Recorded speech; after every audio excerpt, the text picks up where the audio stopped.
world? My name is Nicholas Montez, and you're watching my YouTube channel, Nicholas Montez. Welcome back to my YouTube channel, everybody. I'm so excited to have y'all back here again. And in today's video, we're going to be doing something very exciting. We're going to be ranking all 45 retro fall movie season movies in the year of 2022.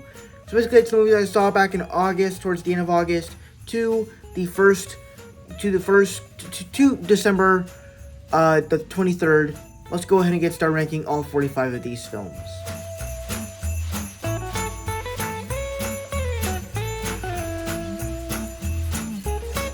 Now, I heard some good things about these films, but when I was watching it, I guess it was the second film, and it started out with, like, this dad leaving because he was drunk, and then it just turns into this whole overprotective boyfriend story, and it's like, it's them I don't trust, but they keep falling in love with each other, and it's like, it's so complicated, and there's this big twist and turn that happens at the end, and it's like, what is going on here? So overall, it just comes in last place for me because of everything that I was trying to do, and it just failed at it.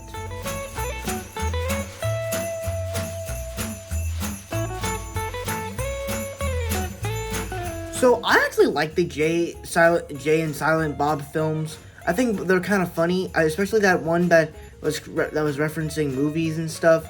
This one, however, just was very weird as it was like a superhero film, but it was like superheroes that had like powers that like representing sexual stuff. And honestly, I don't even know if this is funny or if this is supposed to be just if it's supposed to gross me out. So like, I didn't really know what to feel during this film.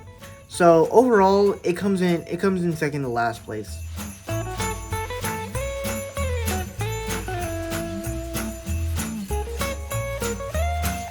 Now, when going into this film, I was not really expecting this to be a documentary.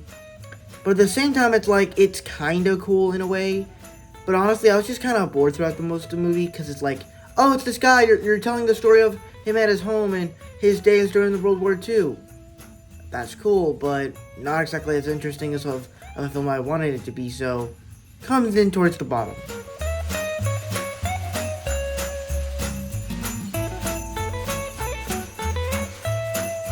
So honestly, there's nothing I really remember from this film because it's just so boring. I mean, none of the characters you really liked. Like, honestly, the movie was just overall boring, and I just could not get into it. I'm sorry. I did not like this movie really much.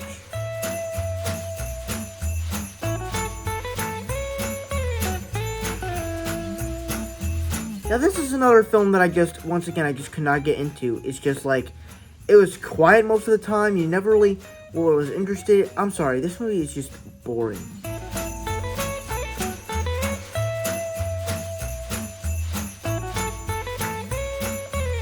This is another fine movie, and honestly, it reminded me a lot of like these old classic Disney films that I saw back in the 1940s. Well, not in the 1940s, I wasn't alive till then. But like, it reminded me a lot of those, like Mary Poppins or something like that. So it reminded me a lot of that, but like, at the same time, it wasn't the best movie ever, though.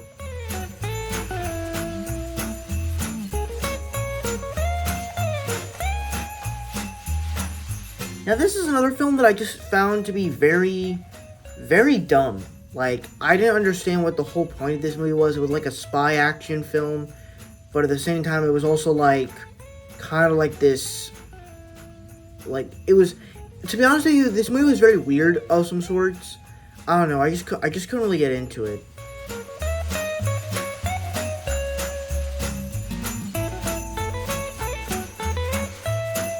Alright, so as we have a film that stars Ben Affleck and all this stuff, the movie overall is fine, but it's not exactly the greatest thing ever. It tells a fine story.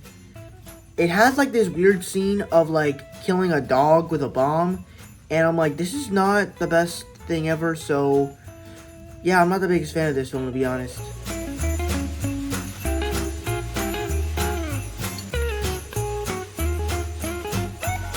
Now, The Lodge is a film that I kind of forgot about it because I don't remember watching it as much, but I remember I did see it during these couple months, and I did like it, but it is not my favorite movie of this list. I honestly don't really remember anything from this film. I probably need to rewatch it again, but I did kind of remember liking it.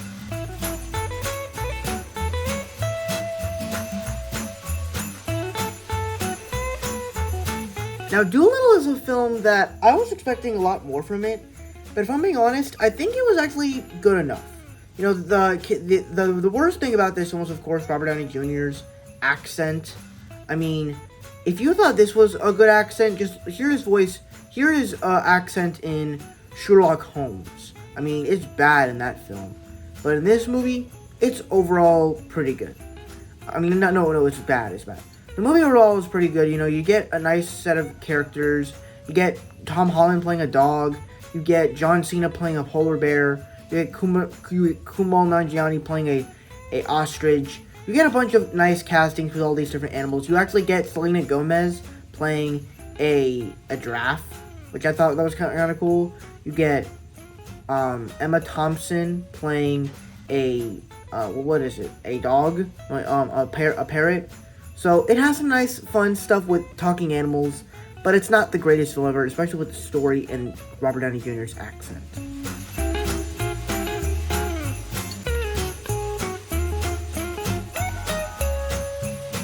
Now, Aliens, unfortunately, I just could never get into this film.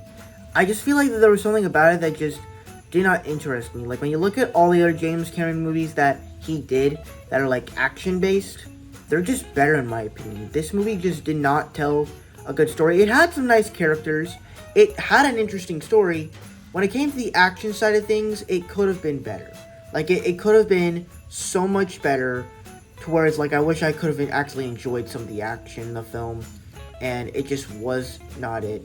And plus, this isn't technically the first film of the Aliens franchise. This is technically like a sequel. So, I don't blame them very much. But overall, that's kind of my overall thoughts on Aliens.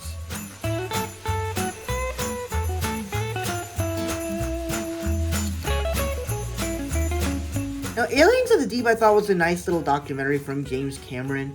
I thought that at first I was like, is this a documentary or is this an actual film of James Cameron? And then it just introduces the Aliens of the Deep world at the end, literally at the end of the film. And I'm like, okay, this is cool. But why would you just introduce the Aliens of the Deep world as soon as the movie ends? Like, what? So, I guess that was kind of cool, but overall, that's just my overall thoughts on Aliens of the Deep.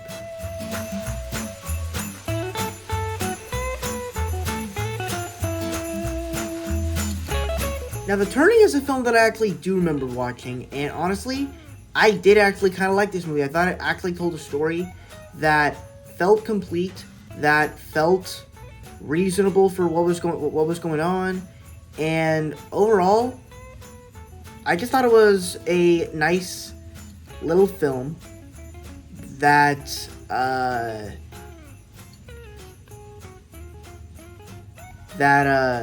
I thought worked nicely.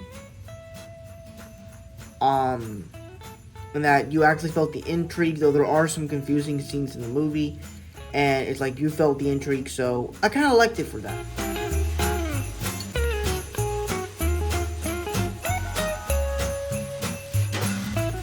Alright, so this was basically my Halloween pick for the year of 2022, and it was fine.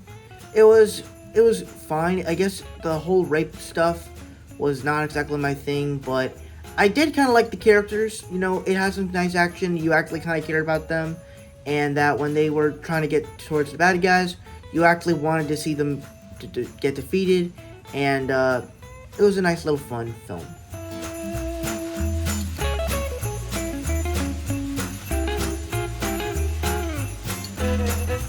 Now, Friendsgiving is another film that I did kind of like.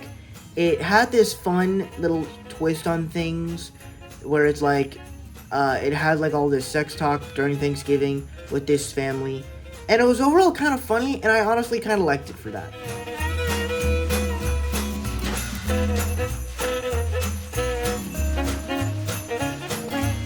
Alright, now with the Sonata, I guess you could say this was another fine little film.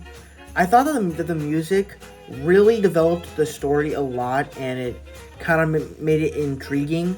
But at the same time, it's like I was kind of bored through the movie, so It wasn't exactly the greatest movie ever though.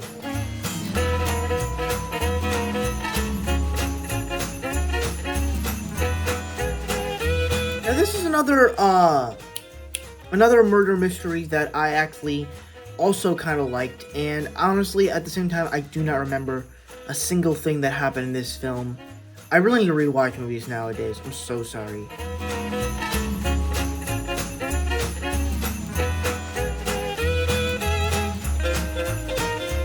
To All the Boys I Loved, honestly, all the films I just like from start to finish. And I mean, they're not exactly like great movies, they're not my cup of tea, but this film gives us what you want, where you basically get these two characters, you like them, and then they fall in love. It's a nice little story. Plus, it has a nice cast of supporting characters.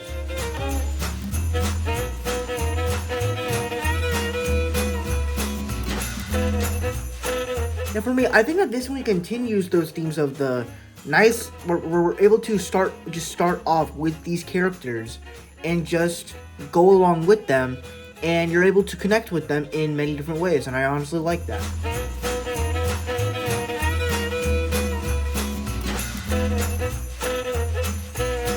Now the thing about this movie is that I think the reason why it's my favorite of the To All the Boys films is because I think that it told us a story that of these characters, that what would happen if they actually were separated and they had to go to different colleges, and like how would they still be able to connect, and it was kind of wholesome and you cared about the plot, and it's like it was honestly really good, and honestly it was also very humane and kind of relatable, so I thought it was actually a really nice film.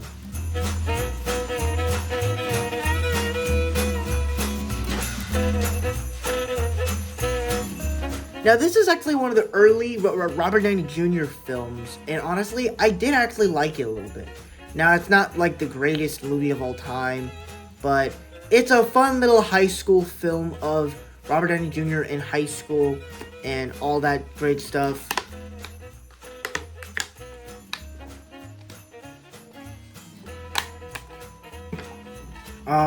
You get to see a lot of new stuff that he does, and honestly, he looks a lot like Matthew Broderick when he was younger. Like, if you look at Matthew Broderick when he was younger, he looks like a young Robert Downey Jr., and Robert Downey Jr. looks like a young Matthew Broderick. And it's really interesting the way that works out. But personally, I thought it was a nice high school movie, and that's all I gotta say.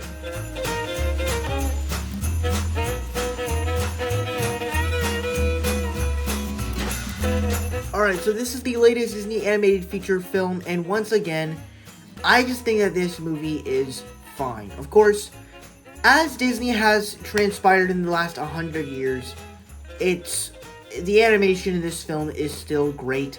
The characters are likable. The problem with it is just the way that the story came together. I think that was probably the most difficult part about this film, and it honestly could have been so much better. Like, the way that the style is of the story is really cool, and but at the same time, it's like the way they told this story was just not the best, and I just could not get into it as much. So that's pretty much my review for Little Strange World.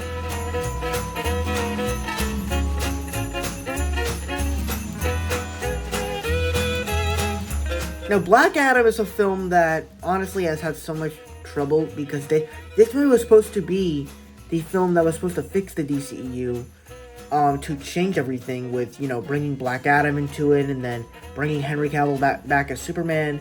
But then they announced that they're not bringing Henry Cavill back as Superman, and Black Adam will not be played by The Rock, and he'll actually be being in the DCEU through the multiverse. But besides that, the movie itself is good. It has some good, cool action. It definitely has some nice supporting characters. Not exactly as good as the original Shazam film, but has a overall pretty good story that I liked, and I thought it was a pretty good film.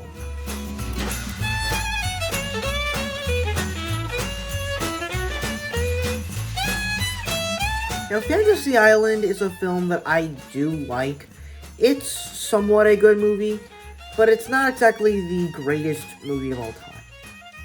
There's definitely some weird aspects into it, Like, it kind of has this cool action sort of thing, but like, it's not really doing any action. It's mostly just gunfights. And I guess the concept is kind of cool. And honestly, this movie reminded me a lot of like the movie Old. Except I would say that Fantasy Island is a much better movie than Old, because with Old they like had all these people growing, but like they keep mentioning weird stuff, and it just wasn't that great at all. This movie actually kind of has a story, and they stick to that, and I honestly kind of liked that.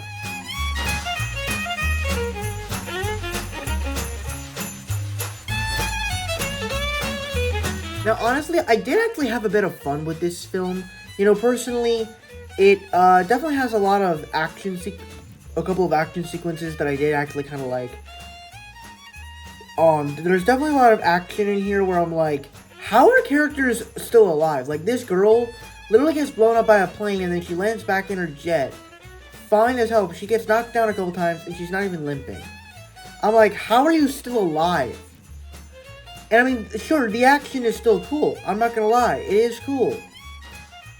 But why, how is she still fine? It doesn't make any sense. So that's my overall thoughts on Shadow in the Cloud.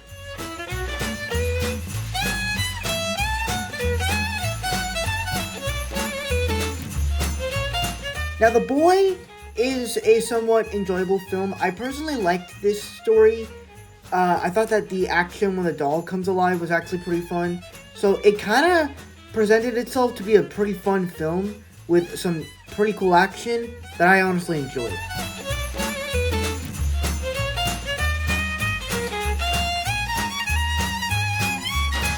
Now, while this movie doesn't exactly have some of the cool action like the first film, I actually cared about this story much more, as it felt like in a more original film, rather than an actual sequel. But at the same time, I still enjoyed the conflict that was going on in the film, and I really enjoyed it.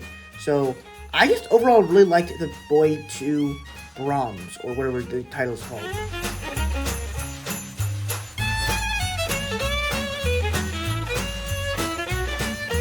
Now, The Gentleman was actually a film that I actually really appreciated.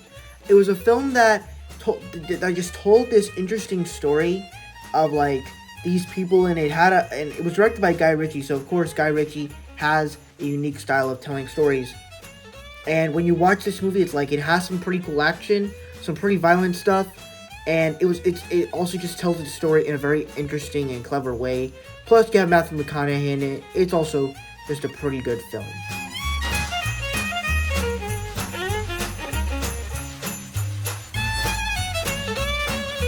Alright, so I actually don't remember much from Horse Girl.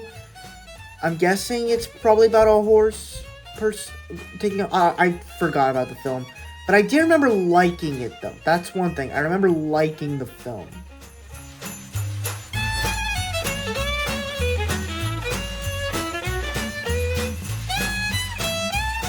And now we have the Santa Claus 3, which I honestly did actually like this movie. I don't really understand why everybody hates it. Yeah, maybe the idea doesn't go too much into it, in that once Santa returns to his time, that timeline doesn't really matter anymore. It's all fixed. It's all good now. But overall, I guess you could say it was overall interesting enough. Jack Frost was a nice little addition to the franchise. The thing about this film is how exactly does it connect with the Santa Clauses, because they have a kid, but like doesn't seem like it's that the boy is actually the kid in the Santa Clauses that they grew up with. So maybe like they made a story where the baby died. I don't know, but I did like this film though.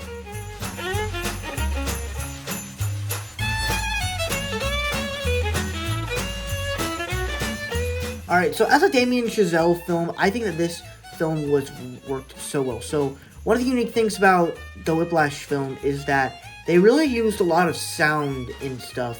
With this film, they still use music, but they use more of the singing to tell its story. And I think that was actually something really interesting about the film. I also love the relationship between Emma Stone and Ryan Gosling. I thought both of them had great chemistry together, and you understand their love life together and what they're trying to go through and what they're trying to go towards. and it's overall just a pretty good film, though at the same time it wasn't exactly a mind-blowing film for me.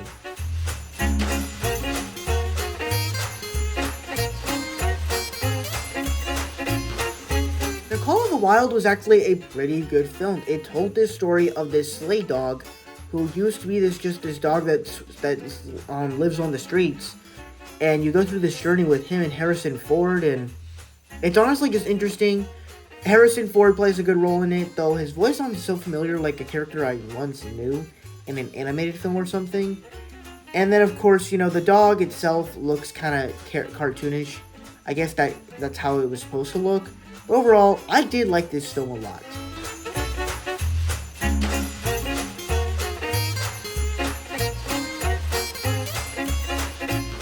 Now this is another film that I thought was very good, though it's my least favorite of the Night at the Museum films.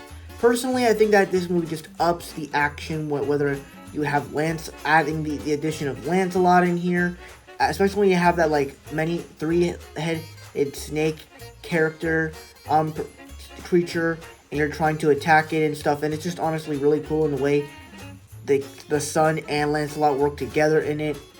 And then even like the Escher drawing painting fight in it, I thought that was also really clever and cool. And then even the cameos in here, like the Hugh Jackman cameo was honestly just so funny as he was like imitating Wolverine. And I also thought it just kind of told a nice little story, though I'm not the biggest fan that this whole tablet thing connects back to ancient Egypt when it just connects to one certain thing. I never was a fan of that, but I overall do like this movie.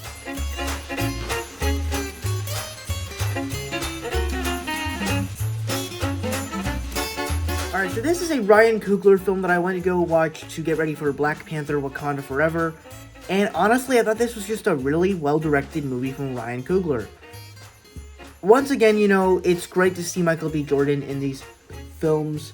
But I think the way that he told this story, where he just told this story of, like, real people. It took place on New Year's Eve.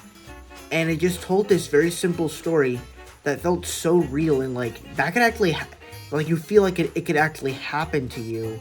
And as it was based on true events, it did happen. And it was so emotional as this guy just gets shot for no reason. And it's crazy, man. The world we live in. I mean, obviously, I'm pretty sure it's not like that anymore, but it's crazy of what the world we used to live in.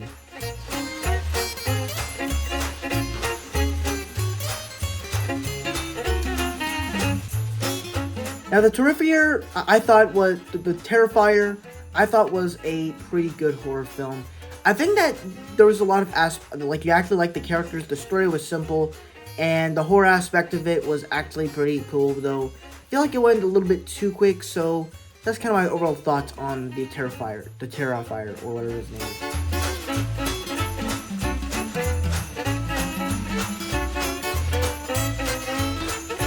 Now, the first time seeing Enola Holmes, I thought this was a nice little film where they did something different of not doing just a normal another Sherlock Holmes movie, and they told it in a way that makes for an interesting character study of Sherlock Holmes' sister, and it was still able to do the detective stuff and be on this cool, fun adventure and still have some exciting action. So overall, I thought this film actually worked well enough.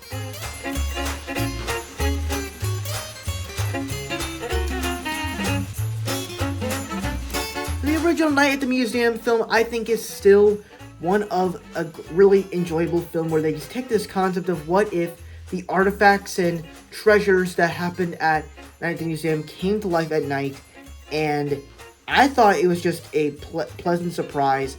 I mean, you got Robin Williams as Theodore Roosevelt, you got Capuchin Monkey, you got the Caveman, you got Sacagawea, you got all these iconic figures, and you have this like tablet that is keeping them alive, and it's an interesting concept, and it's also just filled with fun stuff, especially the slapping of the Capuchin Monkey, one of the most quotable things in this entire film. So I really like Night at the Museum.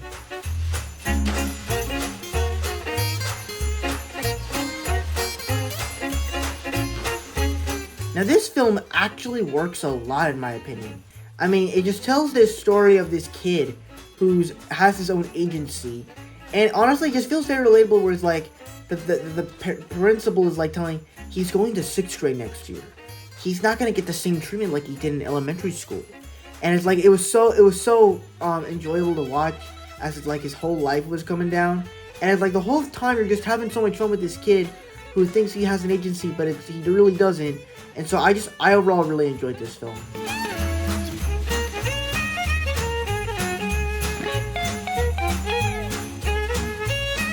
Now, Terminator 2, I think, has a lot of interesting and cool stuff to offer. I just think that the action actually worked whenever he had that like gun where he's like, or even the interactions with the kid and him kind of being a father figure to him.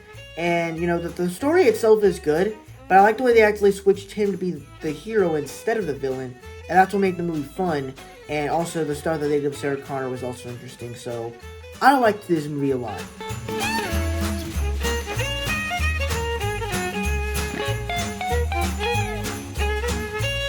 Now, this is a film that I feel like it does everything that you loved about the first Night at the Museum. It just ups it, and it does it so much better, and I love it for that. I mean, it literally just has this little interaction with Ben Stiller and Jonah Hill, and it's just absolutely hilarious.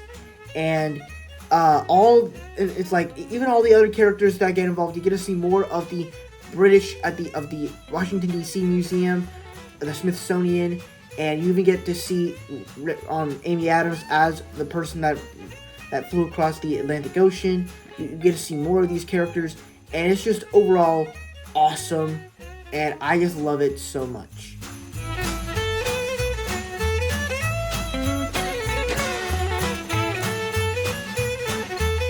Now, this one was actually really interesting because it told this story of these two brothers who found this man in a trapped hole, but the big brother thinks he's like the boss and thinking that they shouldn't help the old man, but he's like trying to frame this dude.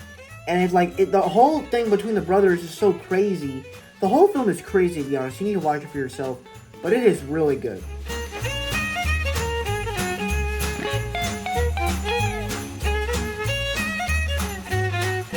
Now, this is a film that I thought worked really nicely as it explored this family that is basically going through a crisis, as you have this family that's kind of homeless in the streets of New York, but their son is kind of dying from the heat and cold, and you have this ex-husband that keeps coming back, and they want to like explore the world, but like it's just honestly an interesting movie, and honestly I do like it at the same time.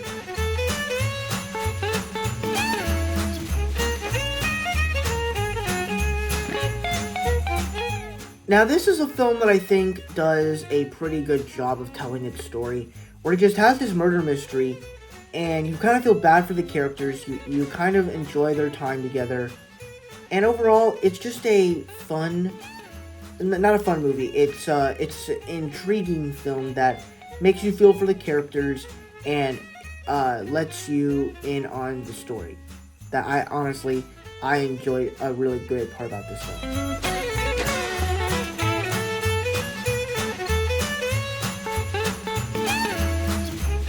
Now, Downhill was just such a great film where you have this family who are going on the Antarctica to have a family vacation, and they're just eating outside at an outside restaurant, and there's this avalanche that happens, and the dad runs away without protecting his family, and as soon as that happens, you're like, okay, like, are they just gonna die, or like, what's gonna happen after that? Like, what's the next part of this movie that makes it so interesting?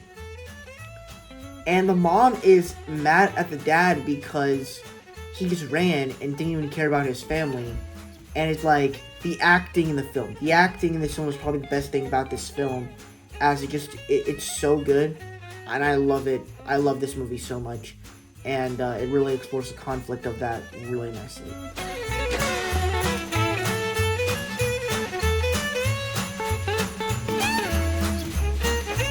Now, this was a film that I heard a lot of great things about, and I didn't understand why, until the movie got to that scene with J.K. Simmons' character, and he was picking on that fat kid who was playing the trombone, and as soon as he started screaming and yelling, I'm like, okay, this movie's intense. I did not expect that this was going to be a intense film like that. I didn't expect this was going to be this wasn't going to be a comedy. I thought it was just going to be a basic film, but everybody seemed to like the music in it. But I like that this whole movie is about becoming better of what you're expected of to. So that's honestly why I love this movie so much, and it's just such a great film, and it honestly is so relatable to everyone that has a person that is hard on you in your life. So that's why it's my favorite movie of the fall movie season of retro films of 2022. So that's my ranking of all of them. Thank you guys so much for watching. I really hope you enjoyed. Don't forget to like, comment, and subscribe. All my social media stuff with me about section over there. And I'll see you guys in the next video. Bye-bye.